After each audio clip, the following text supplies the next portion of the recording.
All right, let's dive into the secret world of sugars. We're about to uncover the simple, kind of mind-blowing chemistry that connects some of the most different things you can imagine.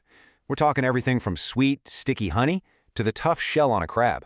Seriously, let's get into it. So, to kick things off, here's a real head-scratcher for you. What could possibly link the sugar you stir into your coffee, the solid wood that makes up a tree, and the hard, protective armor of a lobster? I mean, it sounds impossible, right? But the answer is actually incredibly simple, and it all comes down to the same tiny chemical building blocks. To solve this puzzle, we've got to start at the very beginning, with the single, fundamental Lego brick of the entire carbohydrate world. And that brick is called a monosaccharide. So a monosaccharide is just the simplest form a sugar can possibly take. Think of it as one individual unit. And they all follow this really basic chemical recipe. For every one carbon atom, you get 2 hydrogen atoms and 1 oxygen atom. That simple, elegant little structure, it's the foundation for everything we're going to talk about.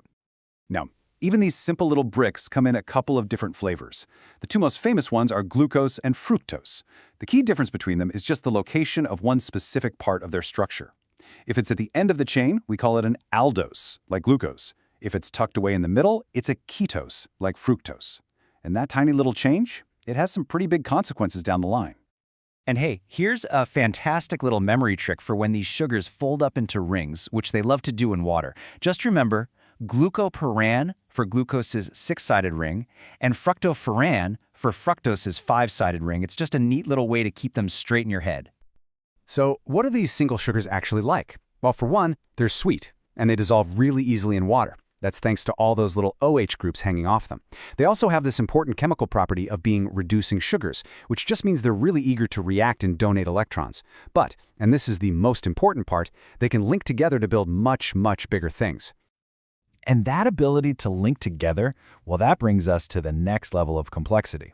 What happens when we start connecting our building blocks? We get something called disaccharides. A disaccharide is exactly what it sounds like. Di means 2, and saccharide means sugar. So it's literally just 2 of our monosaccharide bricks joined together.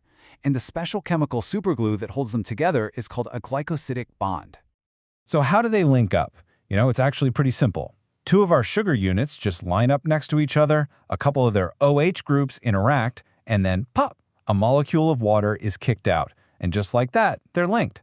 This is called a condensation reaction, and it's the key to building all the bigger sugars.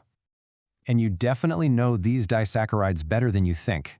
Regular old table sugar, that's sucrose, which is just 1 glucose linked to 1 fructose. The lactose in milk, that's a glucose linked to another sugar called galactose. And maltose, the sugar you find in malt, that's just 2 glucose units stuck together. See? They're everywhere. But here's a twist.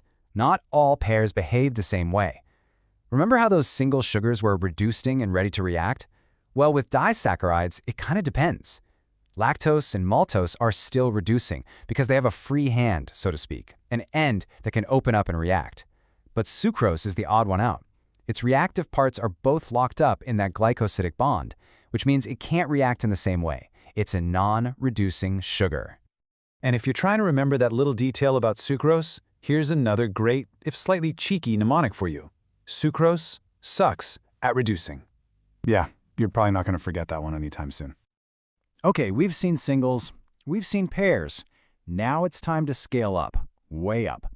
What happens when you link not 2, but hundreds or even thousands of these sugar units together? Well, you get the absolute giants of the sugar world, the polysaccharides. Polysaccharides are these massive, massive molecules. They're true polymers, just long, repeating chains of our little monosaccharide bricks, all connected by those same glycosidic bonds. We are talking about a completely different scale now. These are the heavyweights. And being this huge totally changes the game. It completely flips their properties. While our simple sugars were sweet and dissolved in water, polysaccharides are the exact opposite. They aren't sweet at all, and they generally don't dissolve. Their sheer size just prevents them from fitting into our taste receptors or mixing with water in the same way. So what's the point of these giant sugar chains? Well, in nature, they basically have 2 main jobs. Some are for storage. They're like a battery pack of energy for later. And others are for structure. They are the actual building materials for living things. And this brings us right back to our original puzzle. The energy that a potato stores, that's starch. The energy our own muscles store for a workout, that's glycogen. Those are storage polysaccharides. But the strong, tough walls of a tree, that's cellulose. And the hard exoskeletons of insects and crabs, that's made of chitin. Those are structural polysaccharides. It all comes back to sugar. So let's bring all of this together for the final and, honestly, the most important takeaway. It's not just about the blocks themselves, it's about how you put them together. That's what truly matters. Just think about this for a second. Starch, which makes up a soft, digestible potato, and cellulose, which makes up hard, tough wood, are both just long chains of glucose, the exact same building block. The only difference is the type of glycosidic bond that's linking them. A tiny, tiny change in the chemical linkage creates a world of difference in what it becomes. It's incredible. It really makes you think, doesn't it? If one simple sugar molecule is the foundation for both the energy in our food and an insect's protective armor, what other profound secrets about how the world works are hiding right there in basic chemistry, just waiting for us to see them?